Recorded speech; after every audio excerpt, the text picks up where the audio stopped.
This is the Forgecast, your eye into the who's who and what's what in cybersecurity and the cloud. Each episode, we bring you fresh perspectives, personal stories, insights, and advice from leaders, innovators, and change makers forging a stronger future. Hello and welcome to the Forgecast. I'm Alberto, co-founder and managing director at ForgePoint Capital, and I'm going to be your host for today. I'm delighted to have Julie Talbot-Hubbard as a speaker today to share her story and her success and share some of the key experiences that led to his career and career progression. Julie has done it all. She's been I don't know, you picked the hardest industries and all regulated industries, but that's something that's going on, and you've gone from being a consumer, an influencer of how the organization should be using technology, to leading those organizations to become more of a vendor, a supplier to them. And now you have been recently promoted to be the president and CEO of one of the largest managed security services in the world. So welcome. We're very excited to have you here, and thank you for taking the time. No, I'm excited to be here today, Alberto. Yeah. And so let's start with how do you get started? You got a degree in finance, and now you're sitting in probably in places you probably didn't think you were going to be sitting. Yeah, I think like many people, when you're younger, you don't really know what you want to be when you grow up. And I think that most people probably still don't know, Alberto. But yep. I actually started my career at, it was Bank One, became JP Morgan Chase. And so I started there actually as an auditor, really auditing clients, both financial and technical. And then it was right before 9/11. Couple of years before that, but really when I got kind of pulled into business resiliency crisis management within that firm, which was a tremendous opportunity for me. I got to move around the organization every 2 years, was promoted, and got to really work in every facet of risk management to information security in one of the largest global banks in the world. And so just I often say I grew up in financial services, but I think actually from a security professional, they were the most mature, that and probably government agencies. And so, I look at that experience as really what's shaped me and gave me really that foundation to really grow in my career. Yeah, that's outstanding. So as you progress and you look back in the education you felt that it was what you learned in the school prepare you to what were you doing? You had to augment, complement, because I know you also took some executive development programs and things like that as you progress. Is more just reflecting in the education for the audience that people want to say, how do I get to be Julie? There's a little bit more detail on that area. Yeah, I would tell you that I took many different courses along the way, and really depending on where I was at kind of in my career. So early on, I took more technology classes when I had to do really looking at, data storage and how do we secure data. And, so I invested in those types of courses, working where I was at, went through many security certification training classes, did that type of work. And then as I really progressed in my career, really looking to see, well, where do I want to go next? It was more around that executive presence. I've taken executive board work classes at Harvard. So it was really just, I've been more of that continuous learner, knowing, and I think that's why I stay in security actually, because it's continuously evolving and changing. And you kind of have to have that mindset to continue to go. Yeah. As you reflect on your career, and I made the comment that you've been primarily in regulated industries. How do you relate that, and why it's different than being a non-regulated industry? You've been living in healthcare, financial services. Maybe correlate a little bit of that, and why is it important not only to have a good business practice, but also how you'll get regulated. And sometimes it's not an option to get things done, or if finally people are taking attention with the SEC and everything else to say, we better make investments in this area. Any thoughts about, if somebody's planning to see their career, there's a regulated industries and there's non-regulated industries, plus, and then somehow you're driven your career, at least at the very beginning, on regulated industries. So. Yeah, I would say I spent probably, 90% of my career in a regulated industry. And when you think about cybersecurity 15, 20 years ago, I'm dating myself now, but when you think about it then, the regulated industries were the ones that had the compliance requirements. So they really understood or felt the need and had the funding. I mean, I would say not always the funding, but they felt the need and the pressure to have to really comply with those regulations and secure the environment. So I started in financial services, and I've probably spent over 15 years in financial services in some capacity. And then going into healthcare, again, same regulations. I would just say from a maturity perspective in the environment, a lot less mature than a financial services organization. And that's just from a systems perspective. But you think about like medical hospitals, those environments, like typically they're very fragmented, they're very decentralized. And so they're just more complex to manage. And I just think from a funding perspective, they didn't have the funding source that a financial services did. But I early on in my career, those are the areas I sought after because I knew there would be support in the organization to really help improve security. On the flip side too, a lot of times that security was drove by compliance. And when you think about that, I always say, I do security first to secure the organization, not for compliance sake. And sometimes, unfortunately, that's not how the organization looks to fund. So you've really got to be creative, in my view, on how do you really, pinpoint what are the initiatives that are going to drive that security most in the organization, but also can tackle the compliance requirements. Yeah, I love the fact that you came from audit. Some internal people, I worked in IT in the beginning of my career, and some people are afraid, oh, we're going to deal with audit, the auditor. I think internal audit could be your best champion, especially when you're saying, look, these are the exposures. And before we're going to go to the real audit, then these are the things we need to, fix or get funding for. So I think that background gives you a very interesting landscape or an organization to say, hey, we need to be prepared. Nobody's going to be 100%, but there are things that are more important, more urgent to be fixed than the other ones to be able to do that. I think they're probably given you an advantage or haven't had that original background of doing audit. I would imagine both internal audit and having to deal with external auditors as well, right? No, it definitely did. And I think that they've always been my biggest allies, Alberto, in any CISO role. Auditors, both internal and external, actually. When I've got a lot of experience working with more of the financial regulators, just when we had MRAs across different companies I worked for and having to go present evidence and work through them. But I think also I use them to help champion my initiatives and especially get the business attention, because that's something, oftentimes people think IT is driving the priorities of an organization. It's the business. And so you've got to get the business to have stake in your security program and the outcomes, or I don't feel you're ever going to be successful. Yeah. You said a code word and many people will not understand. What is an MRA and what is the urgent MRA? Explain a little bit, because it's interesting. It's pretty unique to financial services, I would think, right? No, it is. So there's typically, there's audits that go across different banks of different sizes, and they can call them, there's different names for the types of audits that they do, but typically they'll choose different security capabilities they want to go evaluate across. Could be regional banks, it could be large banks. I mean, there's different ones. And through those audits, depending on the outcome and findings, you could have what they call a matter requiring attention. And then you've really got to set those dates on when those will be remediated. And you've got to really show progress that you're working to close those throughout the whole life cycle of the MRA. And then what is an MRIA for people that do not have that lingo?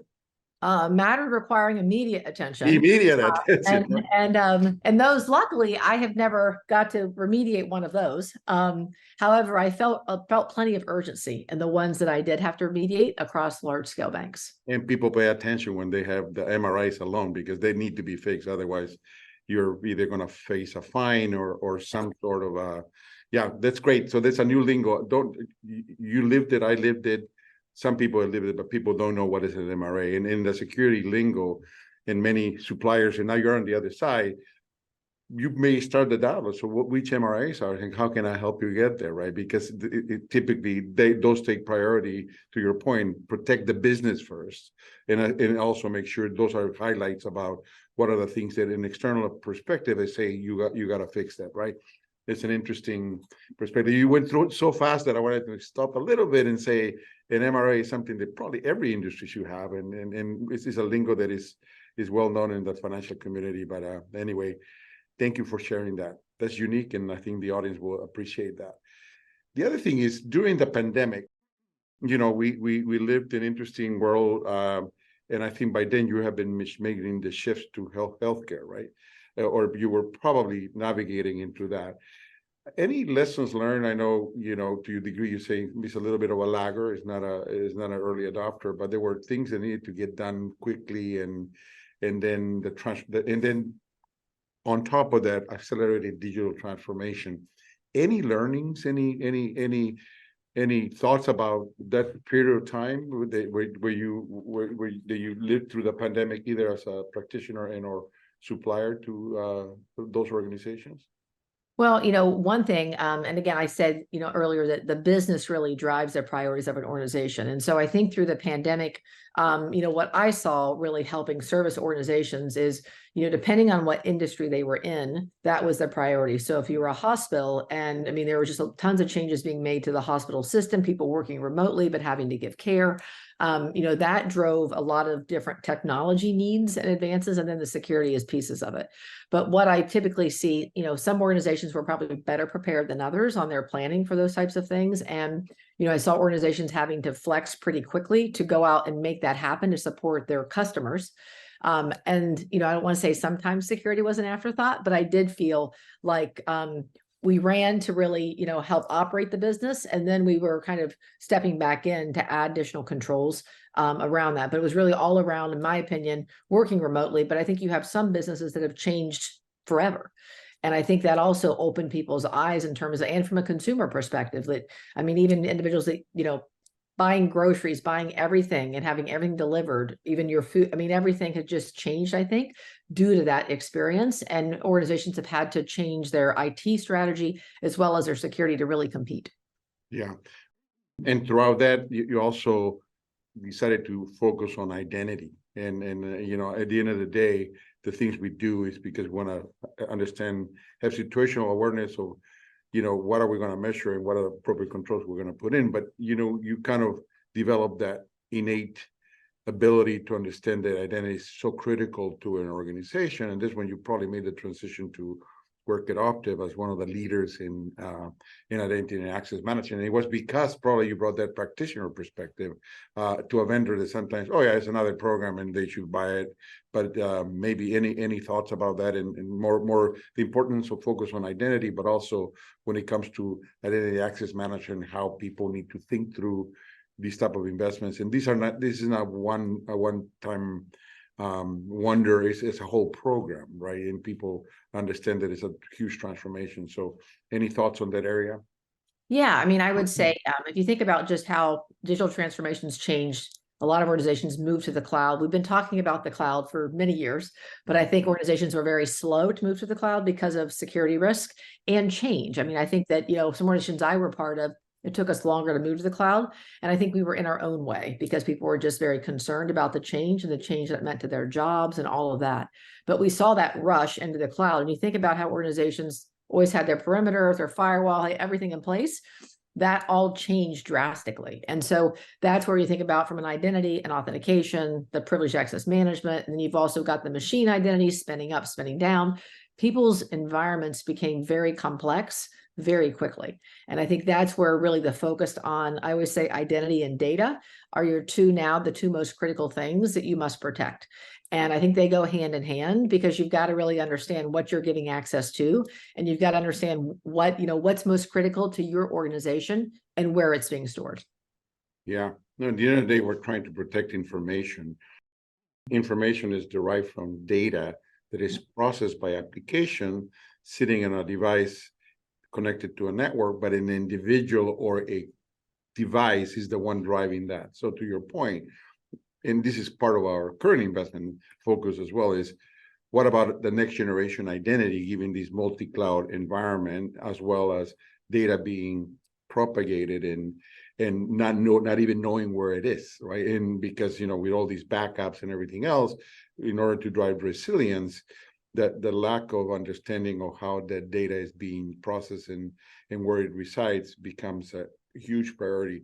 But you were tasked to build a practice. Well, there were lots of practices around, by the big integrators that you probably know and work with and everything else. But you came into what effectively was a reseller business. They wanted to be more of a value-added reseller. So as you were thinking and stepping back, how do you shape that program for both identity and data? Yes, and I think being a practitioner really helped me tremendously going into it, because not only did I have the mindset and was the buyer like that we were selling to, but I worked across many enterprises, many industries, so I really understood the challenges that the customers faced. And so that was something, and I do think identity, it is a program, and many organizations sometimes think, oh, if I buy a technology, that's going to fix everything. And typically it's a series of technologies. There's a lot of platforms being built, but I haven't seen wide adoption of those yet. So you've got those, those best of breed technologies across your identity stack. But the largest thing I see is really the organizational change management. And you've got to really also understand your systems, have the adoption, all of that across that program. And it's typically, especially around identity governance, I mean, understanding your identities, like that's a multi-year effort. And I see some organizations get frustrated maybe after year one because they're not going as quick, and then they give up, and then they'll get an audit, like a finding, and they'll come back around. We've got to do it again. But that's something that, the practice that I really focused in on was really the full identity, from identity strategy, advisory, all the way through privileged access management, identity governance, and then MFA SSO, but for both workforce and then consumer has started to grow as well. But again, that's based on consumerization of IT and really that frictionless access that and people, they want that experience. And so, that's something that I really built around. And I try to be agnostic to technologies, because again, the technologies in this today, they're changing rapidly. And so I think you've got to really have those fundamentals down across your organization. But, while I was at Optiv, we grew the practice. I think more than tripled it. And so that just shows you kind of the growth and the importance of identity that really, across all organizations. And I would say it's every industry. It's not, it goes from retail and of course to regulated industries, but you're seeing it everywhere. Yeah, especially retail, because now who's your customer? How are you going to protect the identity with privacy issues? Now, how do I, not only protect the right of being forgotten, and you had all these regulations that people are saying, whoa, what am I going to do? But that's an interesting, but I've been guilty too of being in the identity industry since 95, 97, when I started my first company in web single sign-on, and it was N-Commerce, got acquired by Entrust, and eventually did Thor on the identity provisioning and governance, acquired by Oracle. But to your point, the platforms change, and it's not like one identity vendor is going to be prevalent. It's because of the platform change, you're going to have to figure out architecturally. Now it's a highly distributed environment where you need to be able to operate in a multi environment. Let's not even talk about multi-vendor, because even vendors have multiple environments to be able to get a visibility. I think the next generation in identity will have a bit of analytics in the world of how do you, people are talking about posture management now, identity posture. Where are your identities? Who has the privileges and all that? And other vendors have done it for certain environments, but I think there's a bigger picture now that where I think finally people are going to say, I gotta get my handle around these multitude of products, vendors, information systems that sometimes you run it yourself or you acquire because there are SaaS offerings, and be able to handle that. Well, and you talk more about the analytics, and I couldn't agree more. just the clients I've worked with where they are really asking for that. And that was something that we really built in. Some products have it, some don't. The other technology that it has been embedded in a lot of identity platforms for a while, but we're seeing it pick up more, is around machine learning and AI. And I think looking at that from just the behavior analytics, because that's something that I've seen, years ago when you were looking at monitoring identity logs in a SIM or anything else that came in, like you were looking at behaviors. And I think now it's just increasing the need for it, just because just the sheer volume the individuals are monitoring and looking at, they really have to look at that anomaly and really pick that out. Yeah, we're always amazed of the time that you dedicate not only to your job responsibilities, but how you want to be able to keep up with the innovation economy. I know you are an advisor to us. We're a member of advisory council. You work with Cybersecurity, with other groups. They're really trying to figure out and nurture the next generation vendors. and the importance of doing that to your fellow practitioners. Any thoughts about that? Yeah, I mean, that's something that I really enjoy. I do it really twofold, Alberto. One, I do it because I want to continuously learn and grow and also share my experiences so we can really build the solutions that are really required to help protect organizations. And then the second piece is just something from a career perspective for me. Like again, back to the trainings and the classes I've taken, like I want to become a corporate board member. Next, that's on my list. And so that's something when I'm on these advisory boards, I'm always looking to see, okay, how am I gaining experience and what type of experience do I need to prepare me for that next level? But I also think it's a great opportunity to network, not just with, it could be CEOs of security technology companies, but other security practitioners, because I think you learn a tremendous amount, from those individuals, and you can give back as well. Absolutely. We've been beneficiaries of a lot of the wisdom you help on Cosmos, Sphere, our portfolio companies in general that basically are trying to refine their offerings to make sure that they really hit the stride rather than just trying to come into a market that is noisy, crowded, and perhaps not very differentiated. So really appreciate the time you spend with them. So thank you for that. So you always make the time to also give back. I know you've been very involved with certain nonprofits championing diversity and trying to make sure that, we also push up and pull up the next generation. So what are the organizations you are involved and what are the ones they're most excited with? And, maybe just reflect on that would be great. Yes. One thing, I guess, you reflect on your own career and kind of what you've really kind of pushed through to get where you're at. And so I always want to really encourage people, help them with confidence and, encourage them to achieve what they seek out to achieve. And so to do that, I've been really involved in any organization I've ever been a part of. I've really became the champion or the exec sponsor of their women's network.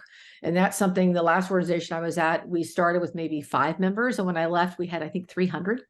And we're doing, just different events, whether it be conferences, whether it be we brought in speakers in person, on the web, mentoring sessions, all kinds of things. We had lean-in circles, but it was really to help encourage individuals to really, I would say, really to pursue like their dreams and to really have the confidence in themselves. I also, like, from an external perspective, I'm on the advisory board of the Women in Technology group here in Atlanta.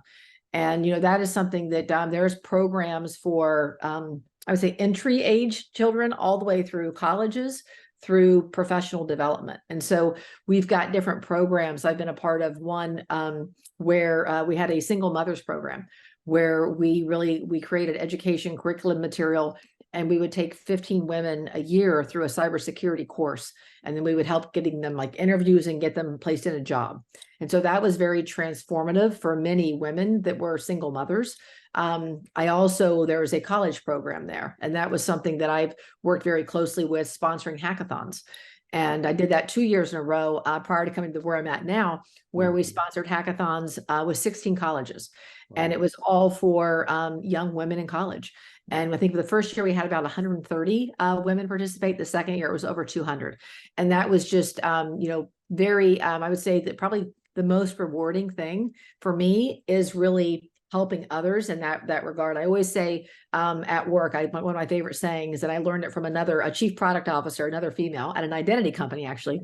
But she always told me, well, you've got to learn to sprinkle joy across your days. And so we all, I think, have to, we're managing tough situations at work every day. And so really finding that joy, what gives you joy and energy, and making sure that you're giving back and you're getting that as well. Like, that's where I get my most enjoyment. But, I think I always look to see, individuals. When I grew up, I didn't know what I wanted to be. And I think, I went around my first job, Alberto, and I walked around the office building and I peeked in people's offices looking for pictures of children, pictures of women.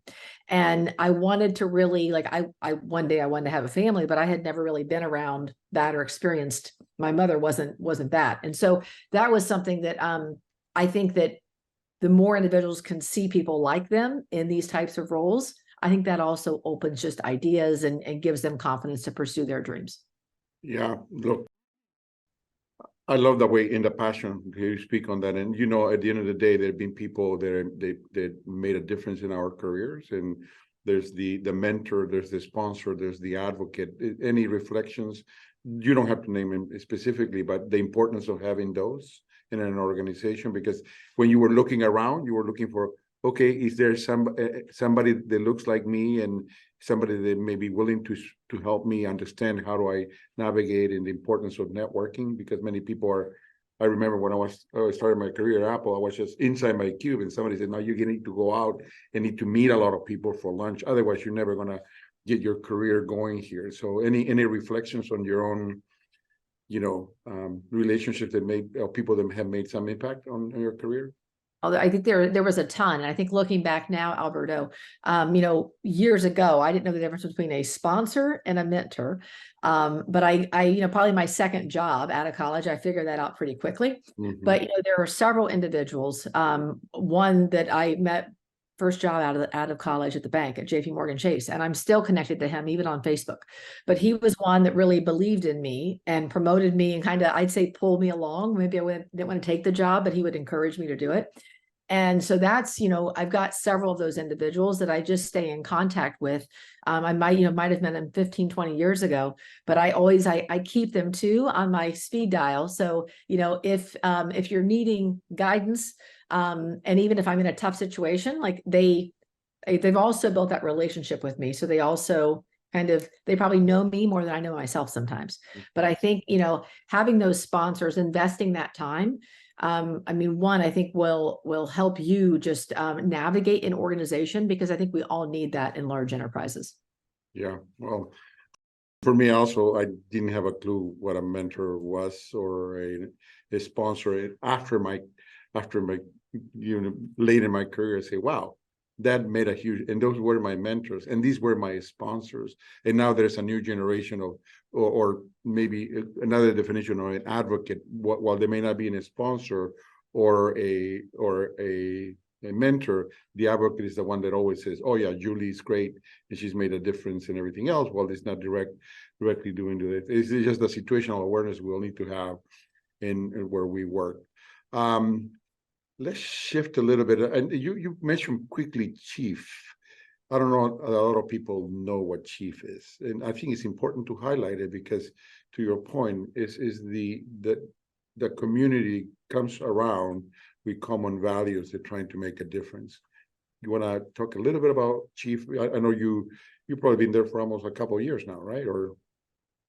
Yeah, and it's been, a great community of executive women, and not just from security or from technology. They're from all facets, which I think is great as well. Because I don't want to say switched careers, but I've really evolved my career. So I went from managing security in an enterprise into managing a practice, and now really running part of a business. And so, having, again, exposure to different females in those different areas, like you understand more about the day in a life and what skills you need to want to get into that type of field. So that's helped me in that way too. But it's really been I would say, a big support network. And there's been just great, regular meetings. We've got core groups, and then just networking activities too, just in every major city. So that's been something that, I would say 10 years ago, I wished I would have had that. I didn't have that. And now you have, and I think with technology too, like you can just get on chat and talk to anybody, anywhere. And it's just really great to have that network of executive women to really go to. And there's also, there's even job boards and everything else there. So we all know, like, as you grow in your career, the best chances on getting a role is usually in like networking, and, jobs aren't posted everywhere. So if you form those connections, and again, you build that mutual respect, that will also open doors for you in your career as well. Yeah. And especially board roles are not often published. Very, very, very seldom. The first question is, when we are on a board, is who do you know that has the following skills that, and oftentimes the first referrals are from the board members. Yeah, there are specific firms that specialize in searches and all that, but a lot of it is through the knowledge and the network. And the importance of networking is critical to continue the advancement in your career. So that's really good advice. So now there's a lot of I wouldn't say hype. There's a lot of news and efforts and investment going on next generation AI and Gen AI and ML. Well, it's not something new. How do you think it's going to change what we do in general? Business, yeah, it could be cybersecurity at the end, but what are your thoughts on AI and ML and the role that it's going to play in our society? Well, I think, I think it'll play a big role, honestly. I think that, the adoption we've seen even 2-3 years ago, I think I look at it at just routine tasks and things that are just, something that we can do from an efficiency and a cost perspective. I think, though, what we're starting to see now is the fidelity and what actually matches what things they can do is actually exponentially better than what sometimes we can do as humans. So I do see kind of that shifting, but I still think we're in that state where we're looking at, how are we processing more? How are we really streamlining things? How are we being more efficient? And that's where I see it being used today more. On a security thing, though, I do think that it has great capability, again, more from the anomaly, and start really kind of drilling in and maybe get to be more of a response technology that you can build in as well. I always say too that technology, like we always look at it to drive goodness more, and from a security protection, it could be goodness in terms of healthcare, like the innovation there. It could be just, delivering better products to clients. But the bad actors, we always have to remember, they have the same technology and they're working on it all day long for that reason. And so I think that that's something that as we're looking at how do we leverage and enhance our security protections or business, we also have to be mindful of the bad actors are also using it. So how are we keeping kind of at pace? And if we're not, like, I get really concerned to think of that. Yeah. I'm with you. I'm just getting so many spams, perfect spams, DocuSigns. Oh, you need to sign these. It's like, wait a minute, we're not doing a transaction, and why am I doing that? And it's like, wow, we're a small organization, but they're getting so sophisticated, and just the volume of, and to your point, the fidelity of how they're using the ability to attract you to hit on a link to get your compromise, but more importantly, how the contextual stuff that sometimes you wonder, wait a minute, I better call my CFO, I better call somebody because this doesn't seem out of the question. But I think the most vulnerable populations is the aging population that is not familiar with technology, kids. So we need to be very vigilant in the fact that, this is here to stay, and it's only going to get more, I guess, acute.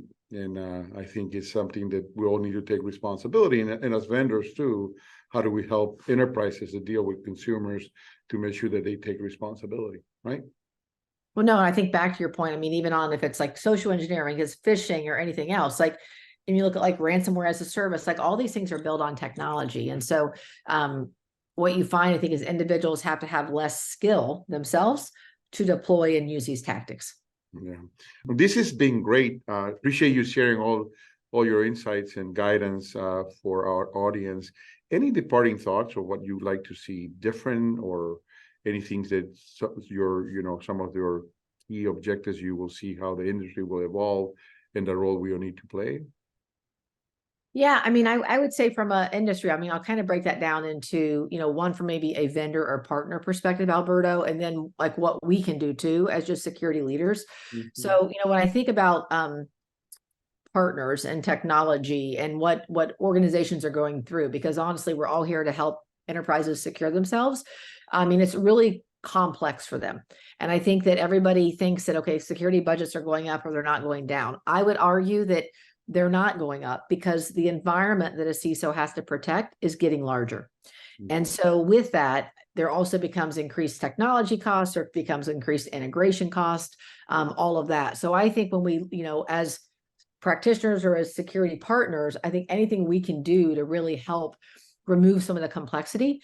And then also, I think speed is another key piece, because we also know these organizations from a competition perspective, things are just increasing in speed. And so that, again, is driving complexity in my mind because how they have to work. So that would be one thing of focusing on, and how can we really help? It could be in our technologies, our platforms, our services. How do we really help remove that complexity? From an individual perspective, I always, again, go back into my passion on giving back. I think, you'll see still that security still, there's still many open jobs. And I think that, I challenge everybody to really give back and to really help mentor somebody that maybe isn't even in security, isn't in technology, but really help bring along that younger generation. I also think, I would say give people chances. And so, I think that traditionally people look at, you have to have a technology degree, or you have to be from the armed forces, or there's something to it. I would tell you the teams that I've managed that are just highest performance have been ones with unique backgrounds, and they bring different skill sets because you need that for a security organization. So those are kind of the two areas that I would focus in on.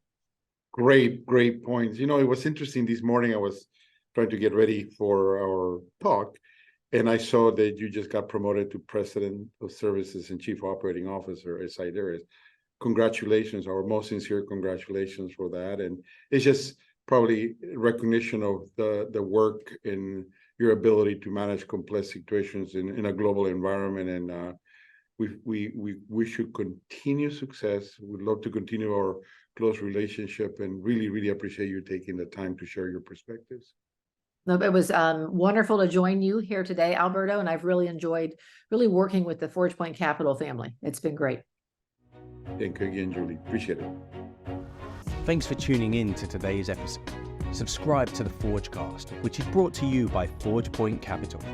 We're a leading cybersecurity and digital infrastructure venture capital firm that invests in exceptional teams protecting the digital future. To learn more about ForgePoint, visit forgepointcap.com or find us on LinkedIn and Twitter.